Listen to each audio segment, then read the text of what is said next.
What's up guys, Houndish here, and today it's time for the weekly reset for Tuesday the 2nd of April. And so this week, once again, we've had another reveal for Into the Light where Bungie has spoken about returning exotic missions, some new PvE challenges and previews of PvP maps. But of course at the same time we've got all of the weekly reset stuff in game. So in the video today we'll cover Bungie updates for the game, as well as vendors and the Eververse inventory. We'll round up key rewards for the week, as well as some of the primary activities this reset, with a general overview of everything worth knowing about the game for the week. So as always, I hope you find the video today useful, and if you do, a rating below helps us out no end. But now, let's get into it. Once again, to touch on the reveals that we've had for today, Bungie held their third and final live stream for Into the Light, and they've previewed some pretty cool content that's going to be rolling out during that update. As always though, I do have a dedicated video for all of that information, so that's linked in the description box, and let us know your thoughts down below. Keep in mind Into the Light will drop next week at the weekly reset, so not long to go now, but in the meantime, this reset we have the return of Iron Banner. That's dropping with the new Strand Grenade Launcher, the Tusk of the Boar. I've also got a separate video with all of the perk rolls for those weapons, so you can check that out if you like, but let us know if you'll be playing Iron Banner this week.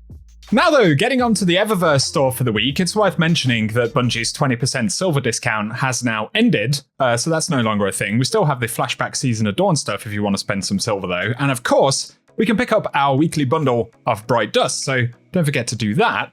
But in terms of the front page Bright Dust items, we have the Read the Map exotic emote available right here, so we'll have a quick preview of that one. As always, that can be grabbed for 3,250 Bright Dust. Also on the front page though, for 700 Bright Dust, is the Ozymandias, not sure if I'm saying that, the Last Man Standing ornament from the shotgun from back in the Drifter era right here. So if you fancy grabbing that, it is an option this week. And then we have the Pyramid Entrance Transman effect, available for 450 Bright Dust. On top of that though, for the front page shaders, we've got Carbon Blood available initially, which can be quite a nice one right there. And also the Raven Silk is up this week as well. So these are, as always, 300 Bright Dust. But to the second page of Bright Dust items, we've got the Roller Coaster multiplayer emote. That one's from this season. This one is 4,250 Bright Dust, kind of a funny one, if you want to grab that one.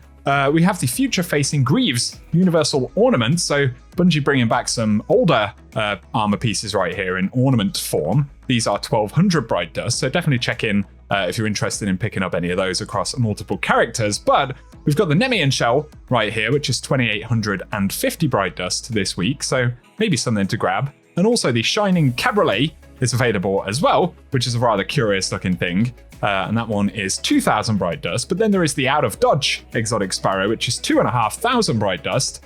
Once again, a rather interesting looking thing.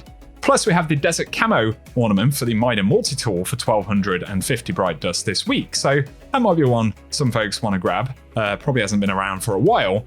Then there is the If It Fits projection, which is 1,500 Bright Dust this week, right there. But for the final page of shaders, we've got Chrome Stock. Once again, all of these are 300 Bright Dust. Additionally, there is the Chitin Slate available this week as well, which looks somewhat interesting. Then there is the Gloam Strife available this week, also some rather curious colors on that one. And finally for shaders, the Erebus Glance, which can actually be a pretty nice shader on various pieces of gear. But finally we have the Fallen Arrival Transman effect, which is 450 Bright Dust, so we'll have another quick preview of that one. Additionally, there is the Ghost Purple available this week for the same cost. I have to do the preview twice as we kind of miss it at the start. Finally though, there is the Crystalline Breakout available in the Eververse store as well. So let us know your thoughts below on that inventory and if you plan to pick anything up. Over to Banshee's featured inventory of weapons for the moment though, we've got the Lunar Ladder 4B with Steady Hands and Turnabout. These weapons are the primary things we'll identify in Banshee's inventory. There is the Cartesian Coordinate, which is Hipfire Grip and Vorpal Weapon. Then the Vulpecula, which has got Shoot to Loot and Adagio, as well as the Ogma PR6, which is Demolitionist and One for All. And finally the Palmera B, which has got Ambitious Assassin and Adrenaline Junkie. So grab any of those if you want, but keep in mind the weapons and rolls will change throughout the course of the week. Finally though, for a quick visit to Shader 1 down here in the annex, we'll see if she's got anything interesting.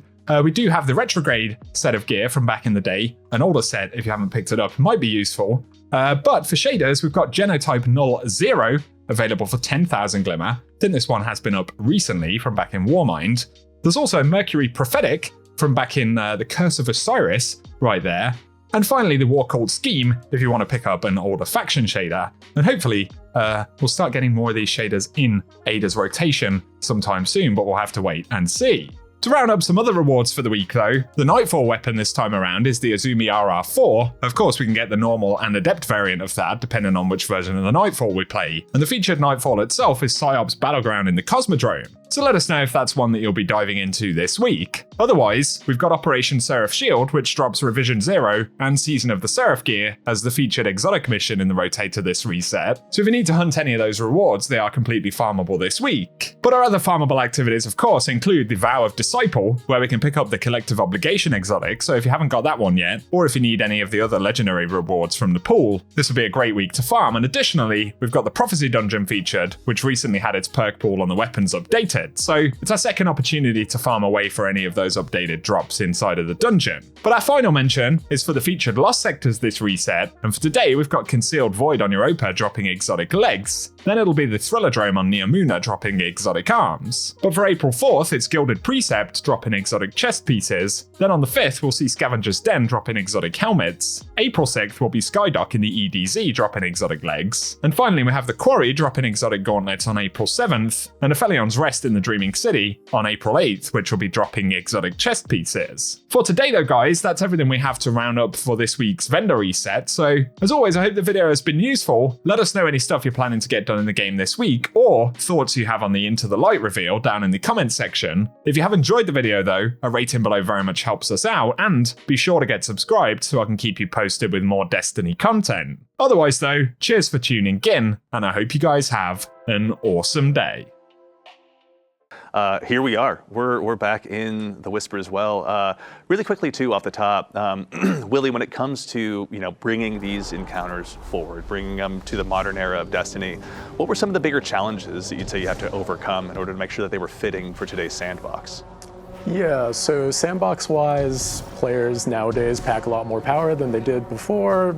People can clear entire rooms of ads from these activities back when they were in their original state, just like extremely quickly. So we had to beef up the number of combatants that are in these encounters, and later on I might talk more about additional tuning that I've done on them. Totally, yeah, we can come back to that in a second, but I think also too, really quickly, back in the day, there was a very bespoke way of getting into the Whisper. You had kind of hang out on IO, wait for this mysterious portal to come up, but we've made some changes to that as well, I think you were mentioning before we hopped on the air. Oh yeah, I mean, I was a victim of it, right? We had the public event with the RNG, and you had to wait for the right one, and one time I tried to take a coworker through on a Saturday, and we spent like 7 hours just trying to get a few runs because of the public event. And that we just had to change that, right? And the team was excited about having a new, benefactor, a new character that you go and talk to. So you'll be talking to Eris Morn. Eris Morn is going to tell you some really cool stuff. I don't want to give it away. Smart, yeah. But you're not going to have to deal with the frustrating trigger to get in anymore. Excellent. Oh, that's always good to hear. Giving a chance, especially if people are going to come back in here multiple times as they kind of build up their craftable exotics. Obviously a pretty key component. Also too is, I think it's worth mentioning that this has undergone more changes than just the combat landscape. For the veteran players who are coming in here, folks like myself that have maybe kind of had a lot of this committed to memory, how have you gone ahead and made sure that it's fresh for those veteran guardians out there? Yeah, well the goal was, how is this going to be exactly what you just said, right? Like if I've played this 10, 15, 20 times, I've guided people through, maybe I've made a video about how to get through here. How's it going to speak to me, right? Like what's going to be cool for me to go in and do it again? And that was the goal that the team had. And when we knew we were going to do this, I made my own list, right? Like I was like, we're going to change this, we're going to move that, and I was really excited about it. So Tom was in this meeting. So I show up and there's like 15, 20 people, and they presented this whole plan. And I had my list all ready to go, and I was going to wait. I was going to listen to all the proposal and everything, and then start giving ideas and stuff. And when they finally finished presenting this plan for how to update this thing, I just deleted my list because it was like, it was way bigger and way cooler than anything that I'd come up with. It was just so neat to see like a fresh take on it. So if you think you know where the chests are, if you think you know where all the secrets are, if you think you know where all the surprises are, you don't, because they're different. All those old guides and all the old walkthroughs, they're going to have to be remade.